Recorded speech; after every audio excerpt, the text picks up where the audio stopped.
بسم اللہ الرحمن الرحیم۔ محترم ناظرین، شب برات موت کا فرشتہ گھر کیوں آتا ہے؟ رسول اللہ صلی اللہ علیہ وسلم نے فرمایا، جب شعبان کی 15ویں رات ہو تو قیام کرو اور دن کو روزہ رکھو، کیونکہ اللہ تعالیٰ آسمان دنیا کی طرف نزول فرماتے ہیں اور 4 لوگوں کو چھوڑ کر باقی سب کی بخشش کر دیتے ہیں۔ شب برات شعبان المعظم کی 15ویں رات کو شب برات کہا جاتا ہے۔ برات کا مطلب ہے نجات کی رات۔ اس رات کی خصوصیت یہ ہے، اس رات میں اللہ تعالیٰ اپنے نیک بندوں کو اپنی خصوصی رحمت سے نوازتا ہے۔ اس رات میں ہر امر کا فیصلہ ہوتا ہے اور اللہ تعالیٰ اپنی مخلوق میں رزق تقسیم فرماتے ہیں اور پورے سال میں اپنے بندوں سے سرزد ہونے والے اعمال اور پیش آنے والے واقعات سے اپنے فرشتوں کو باخبر کرتے ہیں۔ حضرت ابو بکر صدیق رضی اللہ تعالیٰ عنہ سے روایت ہے، وہ فرماتے ہیں کہ رسول اللہ صلی اللہ علیہ وسلم نے فرمایا، اٹھو شعبان کی 15ویں رات کو، اس لیے کہ بالیقین یہ رات مبارک رات ہے۔ اس رات کو اللہ تعالیٰ اپنے بندوں سے فرماتے ہیں، ہے کوئی ایسا جو مجھ سے بخشش طلب کرے اور میں اسے بخش دوں، اور تندرستی مانگے میں اسے تندرستی دوں، ہے کوئی محتاج کہ آسودہ حالی چاہتا ہو تو اس کو آسودہ کر دوں۔ چنانچہ صبح تک اللہ تعالیٰ یہی ارشاد فرماتے رہتے ہیں حتیٰ کہ فجر ہو جاتی ہے۔ حضرت علی المرتضیٰ رضی اللہ تعالیٰ عنہ سے روایت ہے کہ رسول اللہ صلی اللہ علیہ وسلم نے فرمایا، جب شعبان کی 15ویں رات ہو تو قیام کرو اور دن کو روزہ رکھو، کیونکہ نصف شعبان کی رات سورج غروب ہوتے ہی اللہ تعالیٰ آسمان کی طرف نزول فرماتے ہیں اور 4 لوگوں کو چھوڑ کر باقی سب کی بخشش کر دیتے ہیں۔ ان 4 لوگوں میں سے سب سے پہلے نمبر پر وہ ہے جو مشرک ہو، یعنی اللہ پاک کی ذات مبارکہ میں غیر اللہ کو شریک کرتا ہو۔ دوسرا وہ جو اپنے دلوں میں دوسروں کے لیے کینہ رکھتا ہو۔ تیسرے وہ جو رشتہ داروں سے قطع تعلق کرتے ہوں۔ چوتھے نمبر پر بدکار عورت، مسلسل شراب پینے والا۔ ایسا ہرگز نہیں، ان لوگوں کی کبھی بخشش نہیں ہو سکتی، بلکہ سبب یہ ہے کہ یہ اپنے گناہوں سے سچے دل سے توبہ کر لے، کیونکہ توبہ کرنے کی توفیق بھی اللہ تعالیٰ کی طرف سے ہے۔ پس جب تمہارے دلوں میں یہ خیال غالب آ جائے کہ میں نے زندگی میں بے شمار گناہ کر لیے تو توبہ کر لوں، پاک ہے وہ ذات جو تمہیں توبہ کرنے کی توفیق دے گی تو اس بری عادت سے تمہارا چھٹکارا بھی ممکن بنا دے گی۔ پس تم اپنے رب کی طرف رجوع کرنے میں دیر نہ کرو۔ حضرت عائشہ صدیقہ رضی اللہ تعالیٰ عنہ فرماتی ہے کہ حضور سرور کونین صلی اللہ علیہ وسلم نے مجھ سے ارشاد فرمایا، اے عائشہ، کیا تم نہیں جانتی آج کی رات نصف شعبان کی رات ہے؟ یہ رات 1000 راتوں سے افضل ایک ایسی رات ہے جب اللہ تعالیٰ اپنی مخلوق کے بنی کلب کی بکریوں کے بالوں کے برابر گناہوں کو بخش دیتے ہیں اور دوزخ سے آزاد فرماتے ہیں، سوائے 6 لوگوں کے۔ پہلا شراب کا عادی، دوسرا والدین کا نافرمان، تیسرا زنا کرنے والا، چوتھا قطع تعلق کرنے والا، پانچواں فتنہ باز اور چھٹا چغل خور۔ ایک مرتبہ حضرت عیسیٰ علیہ السلام کسی پہاڑی کے پاس سے گزر رہے تھے کہ آپ کی نظر ایک عجیب و غریب جھونپڑی پر پڑی۔ آپ رک کر حیرت سے اسے دیکھنے لگے۔ عین اس موقع پر اللہ تعالیٰ نے وحی نازل فرمائی اور ارشاد فرمایا، اے عیسیٰ، کیا میں اس سے زیادہ عجیب چیز تم پر ظاہر نہ کر دوں؟ عرض کیا، جی ہاں ضرور۔ چنانچہ اس جھونپڑی میں سے ایک بزرگ ہاتھ میں عصا لیے باہر آئے۔ حضرت عیسیٰ علیہ السلام نے اس بزرگ سے پوچھا، آپ کتنے عرصے سے اس جھونپڑی میں عبادت کر رہے ہیں؟ بزرگ نے جواب دیا، 400 برس سے۔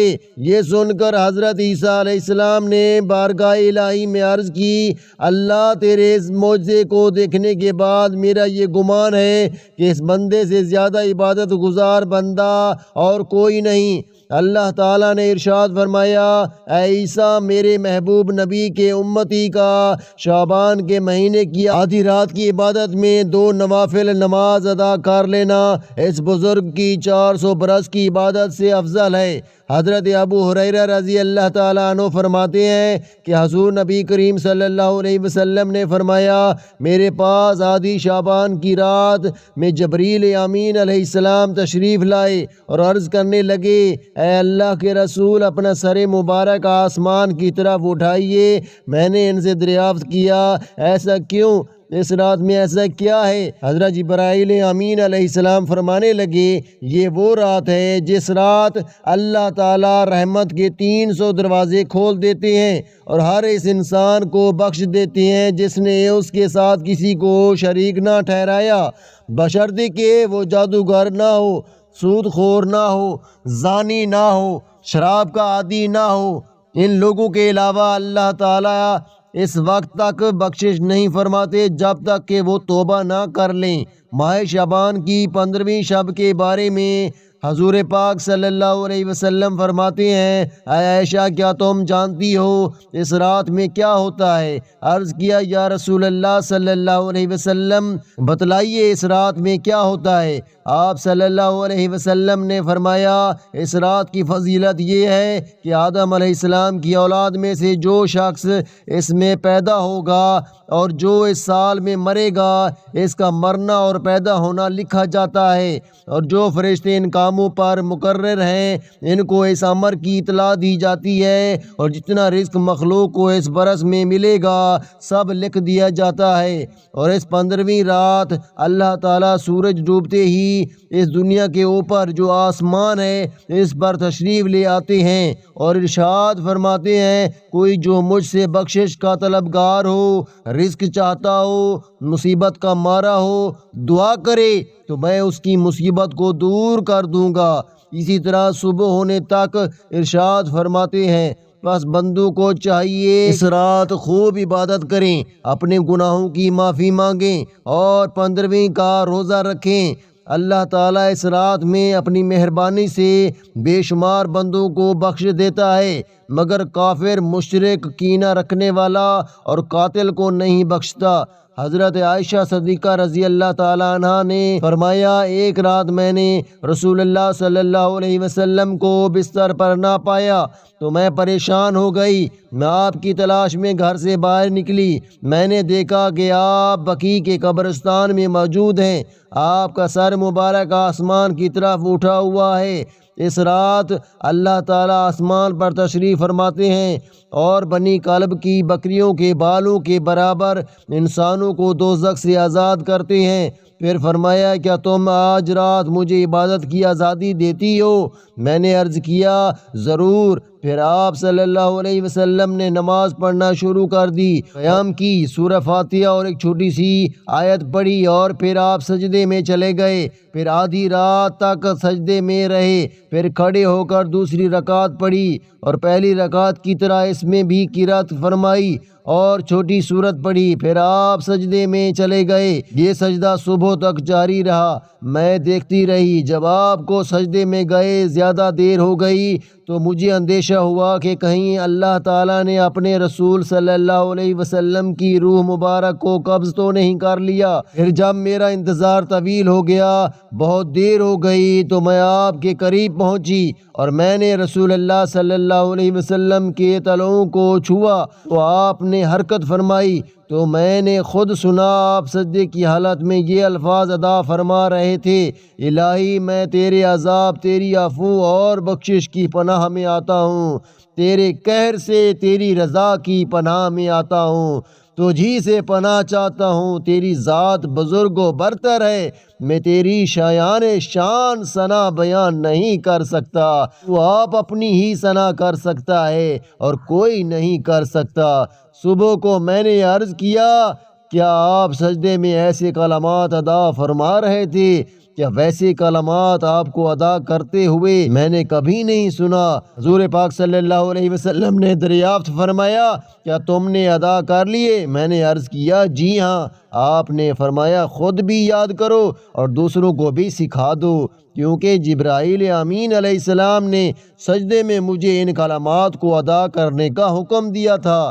شب برات کی رات حضرت علی رضی اللہ تعالیٰ عنہ عشاء کی نماز کے بعد گھر کی طرف جا رہے تھے۔ دیکھا ایک شخص راستے میں رضائی اوڑھ کے سو رہا تھا۔ بس یہ دیکھنا تھا تو حضرت علی رضی اللہ تعالیٰ عنہ قریب گئے اور فرمانے لگے اے شخص آج رات کون سی ہے؟ تو وہ کہنے لگا یا علی آج 15 شعبان ہے۔ بات جب یہاں تک پہنچی تو حضرت علی رضی اللہ تعالیٰ عنہ نے فرمایا یہ رات بیداری کی رات ہے۔ میں نے اللہ کے رسول صلی اللہ علیہ وسلم سے سنا کہ اس رات اللہ تعالیٰ آسمانوں کے فرشتوں کو حکم دیتا ہے کہ جاؤ زمین کی طرف، اور وہ فرشتے حضرت میکائیل اور حضرت اسرائیل کے پیچھے ہوتے ہیں۔ حضرت میکائیل اور حضرت اسرائیل ہر گھر میں آتے ہیں، کیونکہ اللہ کا حکم ہوتا ہے کہ اس رات اگر کوئی میرا بندہ اپنے گناہوں کے پچھتاوے اور مجھ سے آنے والے وقت میں اچھے اعمال کا وعدہ کرے تو حضرت میکائیل علیہ السلام اس کی تقدیر میں ترامیم کر کے آنے والے سال میں زیادہ سے زیادہ رزق اور فراوانی رکھنا، اور اللہ کا حضرت اسرائیل علیہ السلام کے لیے حکم ہوتا ہے کہ اے اسرائیل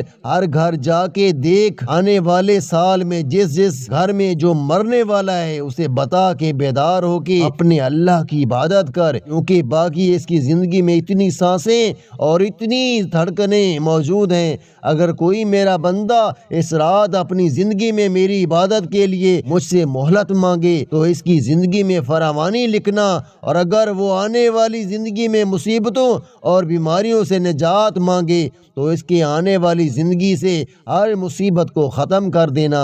اے شخص اس رات تمہارے پروردگار کا حکم ہوتا ہے کہ اے فرشتوں جاؤ ہر گھر میں نگاہ ڈالو، آج کی رات کسی بھی انسان کی کوئی بھی دعا رد نہ ہونے پائے۔ ان احادیث کریمہ اور صحابہ کرام رضوان اللہ علیہم اجمعین اور بزرگان دین رحمہ اللہ کے عمل سے اس رات میں 3 کام کرنا ثابت ہے۔ نمبر 1، قبرستان جا کر مردوں کے لیے ایصال ثواب اور مغفرت کی دعا کی جائے، لیکن یاد رہے کہ نبی کریم صلی اللہ علیہ وسلم سے ساری حیات مبارکہ میں صرف 1 مرتبہ شب برات میں جنت البقیع جانا ثابت ہے۔ اس لیے اگر کوئی شخص زندگی میں 1 مرتبہ بھی اتباع سنت کی نیت سے چلا جائے تو اجر و ثواب کا باعث ہے، لیکن پھول بتیاں چادر چڑھاوے اور چراغاں کا اہتمام کرنا اور ہر سال جانے کو لازم سمجھنا، اس کو شب برات کے ارکان میں داخل کرنا ٹھیک نہیں ہے۔ جو چیز نبی کریم صلی اللہ علیہ وسلم سے جس درجے میں ثابت ہے اس کو اسی درجہ میں رکھنا چاہیے، اس کا نام اتباع سنت اور دین ہے۔ نمبر 2، اس رات میں نوافل تلاوت ذکر اور اذکار کا اہتمام کرنا۔ اس بارے میں یہ واضح رہے کہ نفل ایک ایسی عبادت ہے جس میں تنہائی مطلوب ہے، یہ خلوت کی عبادت ہے، اس کے ذریعہ انسان اللہ کا قرب حاصل کرتا ہے، لہٰذا نوافل وغیرہ تنہائی میں اپنے گھر میں ادا کرے، اپنے گھر میں ادا کر کے اس موقع کو غنیمت جانے۔ نوافل کی جماعت اور مخصوص طریقہ اپنانا درست نہیں ہے، یہ فضیلت والی راتیں بلکہ گوشے تنہائی میں بیٹھ کر اللہ سے تعلقات استوار کرنے کے قیمتی لمحات ہیں، ان کو ضائع ہونے سے بچائیں۔ نمبر 3، دن میں روزہ رکھنا بھی مستحب ہے۔ ایک تو اس بارے میں حضرت علی رضی اللہ تعالیٰ عنہ کی روایت ہے کہ دوسرا یہ کہ نبی کریم صلی اللہ علیہ وسلم ہر ماہ ایام بیض 13، 14، 15 کے روزوں کا خاص اہتمام فرماتے تھے، لہٰذا اس نیت سے روزہ رکھا جائے موجب اجر و ثواب ہوگا۔ باقی اس رات میں پٹاخے بجانا، آتش بازی کرنا، یہ سب خرافات اور اسراف میں شامل ہیں۔ شیطان ان فضولیات میں سے انسان کو مشغول کر کے اللہ کی مغفرت اور عبادت سے محروم کر دیتا ہے۔ ہے اور یہی شیطان کا اصل مقصد ہے۔ بہرحال اس رات کی فضیلت بھی اصل نہیں ہے اور سلف صالحین نے اس رات کی فضیلت سے فائدہ اٹھایا ہے۔ اللہ پاک ہمیں دین کی مکمل سمجھ نصیب فرمائے اور ہمیں اس رات میں عبادت کرنے کی توفیق عطا فرمائے اور اپنے رب کو راضی کرنے کی توفیق عطا فرمائے۔ آمین یا رب العالمین۔